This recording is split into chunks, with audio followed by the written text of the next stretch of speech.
মাচায় ঝুলছে থোকায় থোকায় সবুজ করলা। এ যেন করলার রাজ্য। দূর থেকে দেখলে মনে হয় সবুজে ছেয়ে আছে পুরো এলাকা। যত দূর চোখ যায় শুধুই করলার মাচা। রাস্তার দুপাশ ধরে ২০০ হেক্টর জমিতে শুধুই করলার চাষ হয়েছে। এমন বাম্পার ফলন হওয়ায় হাসি ফুটেছে করলা চাষিদের মুখেও।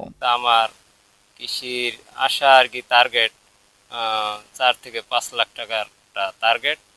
আল্লাহ যদি দেয়, তাই কিন্তু আমি এই কৃষি দিয়া আল্লাহর রহমতে খুব সফল পিছনের বছর হয়েছি, আর সামনের দিকেও আশা করি এই কৃষি এতে আমি সফল হব। পটুয়াখালী জেলার কলাপাড়া উপজেলার নীলগঞ্জ ইউনিয়নের কুমিরমারা গ্রাম। কৃষিকাজের মধ্য দিয়েই চলে এখানকার জীবনের চাকা। এবারে এখানকার কৃষকেরা স্বপ্ন বুনছেন করলার। লাখ লাখ টাকা আয়ের স্বপ্ন চলে এসব কৃষকদের মধ্যে। মানুষ এ গ্রামকে চিনে সঞ্জির রাজ্য নামে। অধিকাংশ কৃষক বাণিজ্যিকভাবে করলা চাষ করেন। হাইব্রিড জাত টিয়া সুপার করলার উৎপাদন হয় ৪০ থেকে ৪৫ দিনের মধ্যে। সময় কম, ফলন বেশি, এ হিসেবেই লাভবান হচ্ছেন সবাই। লাভবান ভালোই হয় আলহামদুলিল্লাহ। এই বছর একটু কমাই আছে, ঘাটতি আছে। আল্লাহ যদি এখন খরা মরা দেয় তাহলে। বান্ডেল থাকলে প্রতি সেনমানিতে টাকা বাঁচবে। বিকাশ সেনমানি বান্ডেল কিনে জিতুন প্রতি লেনদেনে। বিষমুক্ত করলা চাষে বদলে গেছে গ্রামের কৃষকদের ভাগ্য। উৎপাদিত করলা যাচ্ছে রাজধানীসহ দেশের বিভিন্ন স্থানে। প্রতিদিন দেশের নানা প্রান্ত থেকে পাইকাররাও আসছেন।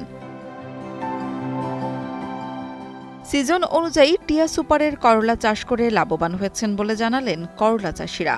আবহাওয়া অনুকূল থাকলে বেশ ভালো টাকায় বিক্রি হবে বলে আশাবাদ তাদের। বর্তমানে করলার চাষ বেশি। করলা ডেলি ১০,০০০ কেজি ১২,০০০ কেজি হয়, আমি বিক্রি করি। এবছর উপজেলায় প্রায় ২০০ হেক্টর জমিতে করলার চাষ হয়েছে।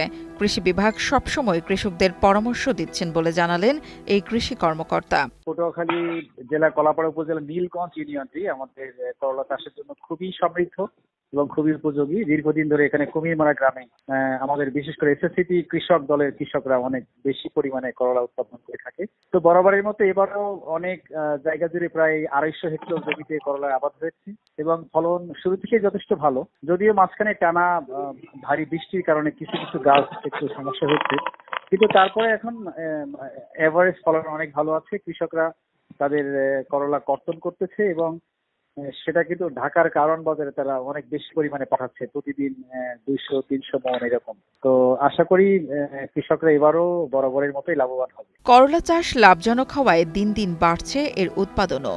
সিজন অনুযায়ী করলা চাষ করে লাভবান হচ্ছেন এলাকার চাষিরা। চাহিদা মিটিয়ে এখানকার করলা যাচ্ছে ঢাকা, যশোর সহ বড় বড় শহরগুলোতে। একদিকে যেমন কৃষকের মুখে হাসি, অন্যদিকে কর্মসংস্থান হয়েছে অনেকের। সাইদুর রহমানের পাঠানো তথ্য ও ভিডিও চিত্রে ডেস্ক রিপোর্ট, কালের কণ্ঠ।